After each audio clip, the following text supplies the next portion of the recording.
My name's Matta. This is my cat Bast. And this is my lovely cob house. And I wonder what I should tell you about it. It's made out of all recycled stuff. And there's stories about every window and every part of it. So it's made with a dry stack foundation, which just means that there was no mortar, but every rock fit together just perfectly. And they're actually known to be stronger than other forms of foundation. So I will lead you maybe around the house a little bit.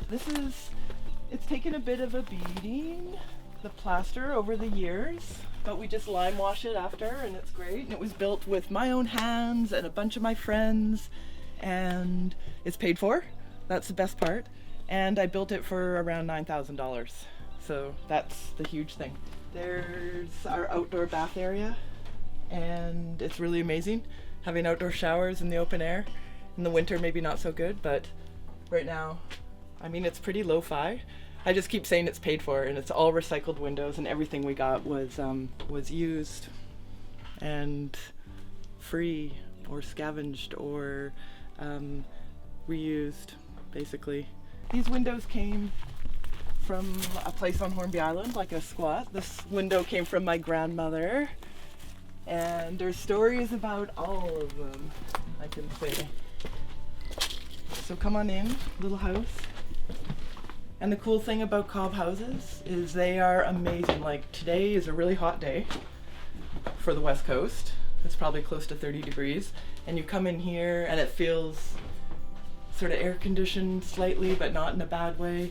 And these are all like when you're building, you can put windows in, and look at the west light. I have not even cleaned that yet. I built this house like maybe 6 or 7 years ago, and there's still things that I need to finish and touch up on it.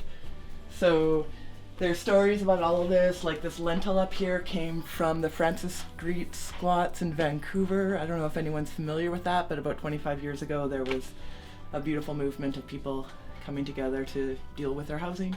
And that's actually a friend of mine grabbed it when they got evicted, and then he gave it to me as like a, here, you use this for your house.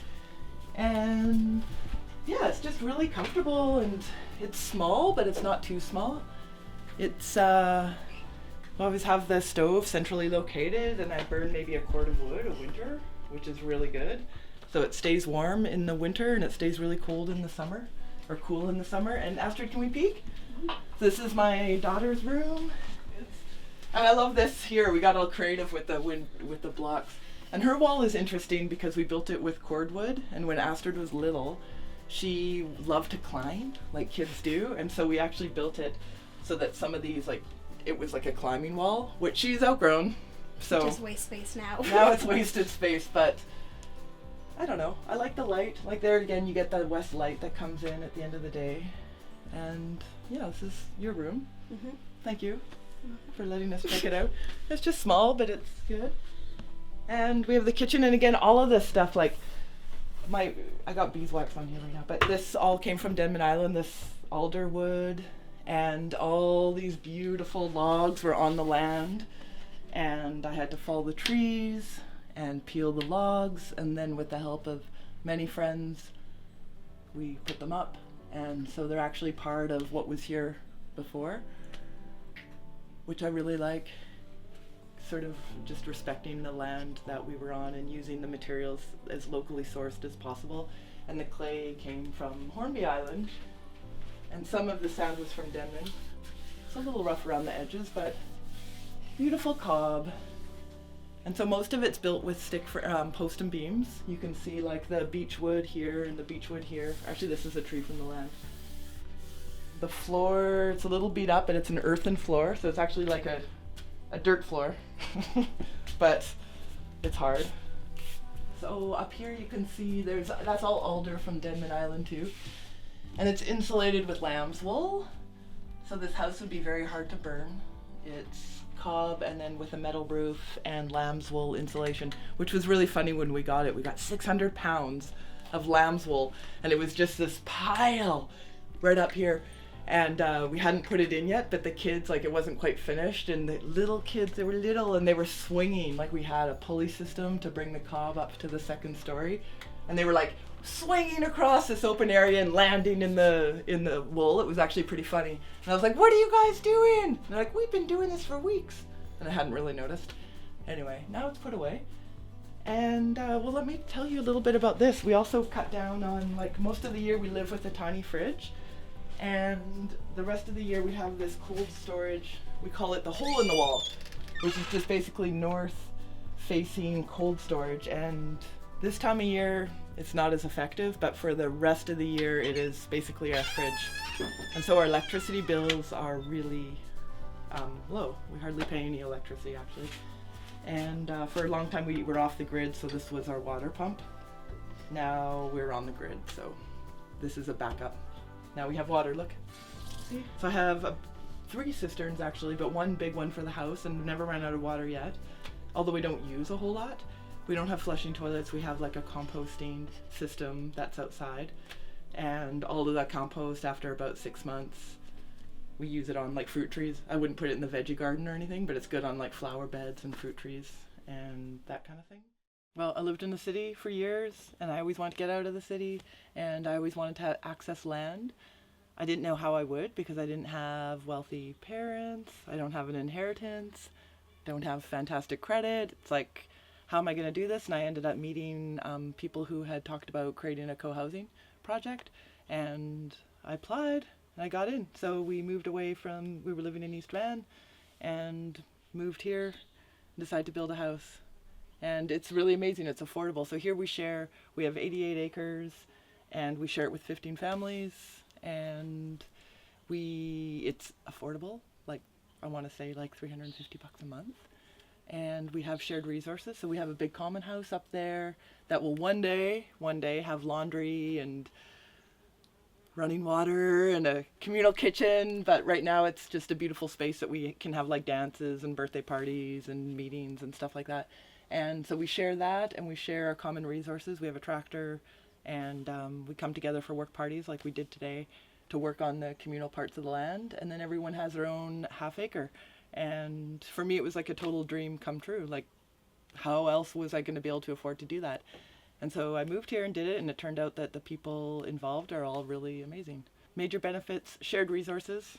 So we don't all need to own everything. We can actually own one thing and just use it. Thinking things like chimney sweeps, Kubotas, collectivizing, that kind of thing. Like, we don't all need a big house, a guest room. You know, you might have a guest come once a year. So why don't we have one that you can kind of, you know, you can use, and then the next week somebody else can use. And so then the idea was that we could keep our places really small. And so all the houses up here you'll find are, I think, under 1,500 square feet is the max, but most houses are way tinier. I think this one is about 650.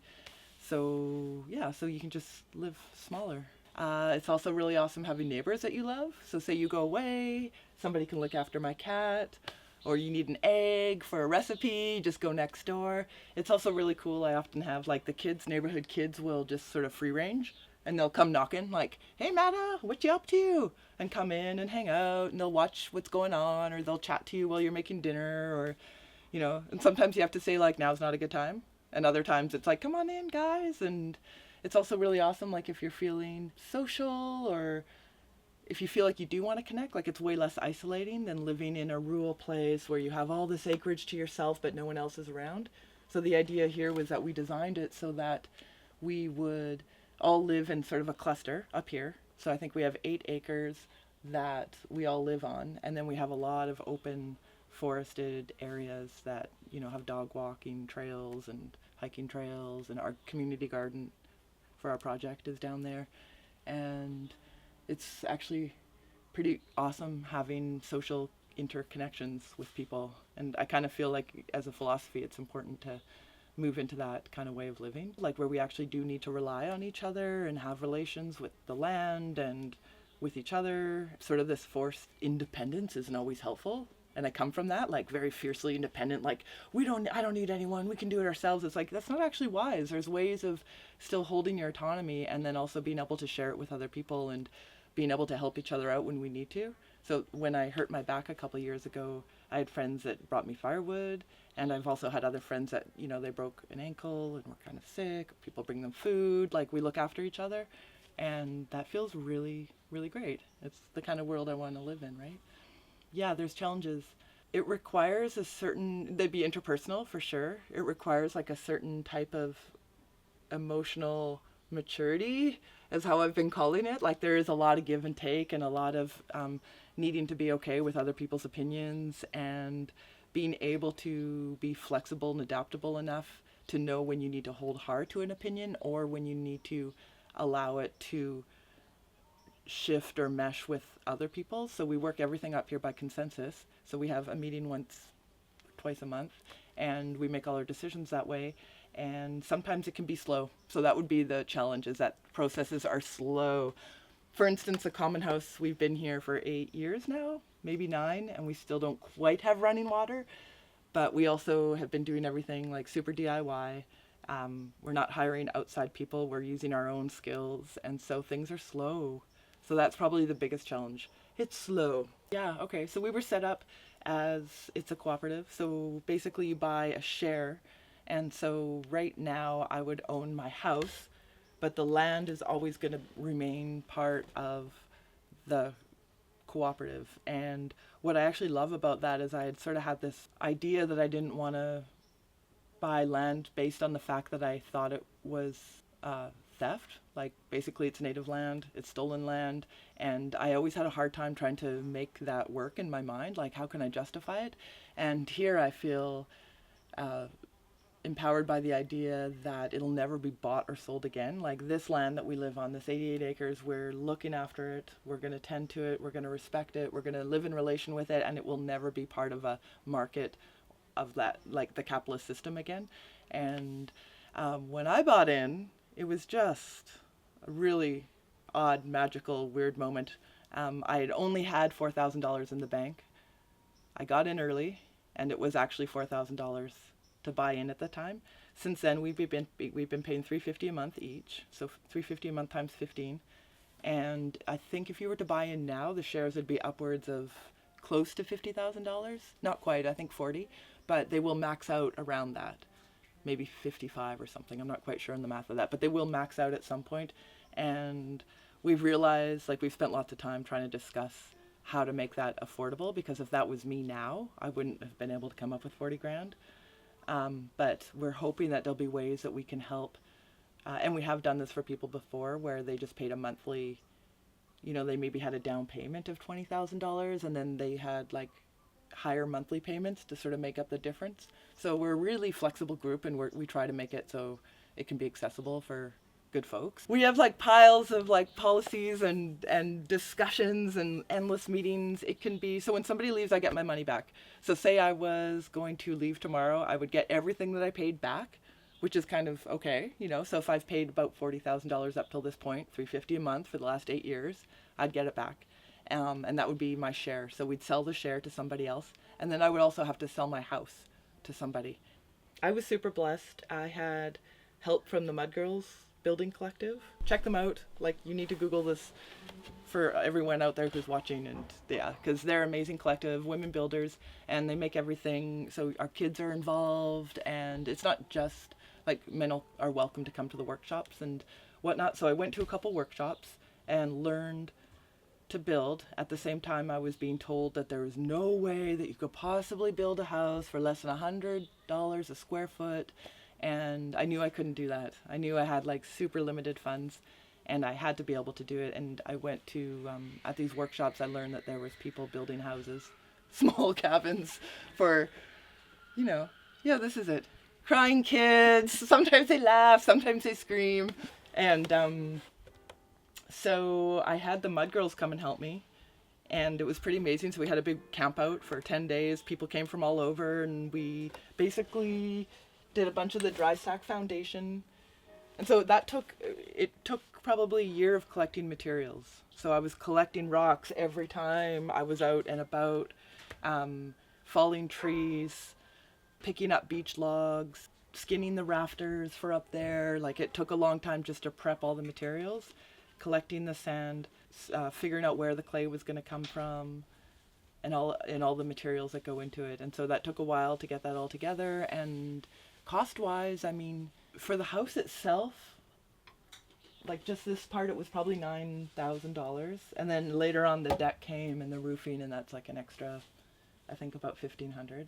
So I would say around like under $15,000, the whole thing. So a co-housing project, working collectively with other people, that's the thing. Like, you have to be respectful, you have to be fairly comfortable, and have some skills to bring. You have to trust people, you have to be able to trust. And in terms of just having a simple life, everyone could benefit from this. Like, we live in this time where we can't all have McMansions, we can't all have like so many cars and big houses and big payments. Like, the huge benefit is that my payments are so small that I can afford to work less, and then I can afford to make art and experience more freedom and just be more relaxed and live, you know? And that's, who doesn't benefit from that? Like, we simplify our lives and we live with less and we live smaller and we live with less expectations of, it's easier and it's better and we're happier. Oh, personal philosophy on life. So we're living in changing times. We're living in intense times. We need to unlearn a whole lot of shit that we were taught growing up in this capitalist world. And my philosophy on life is, we need to remember who we are as humans on this land, come into connection and relation with the land, with the elements, with each other, and learn how to rely on each other, learn how to help, learn how to look after ourselves, just this whole like interrelation with everything that's around us. And in that process of unlearning, if we can inspire each other to do things differently, then we maybe stand a chance at making it through. I don't know. I don't know. Maybe we all just, I don't know what'll happen.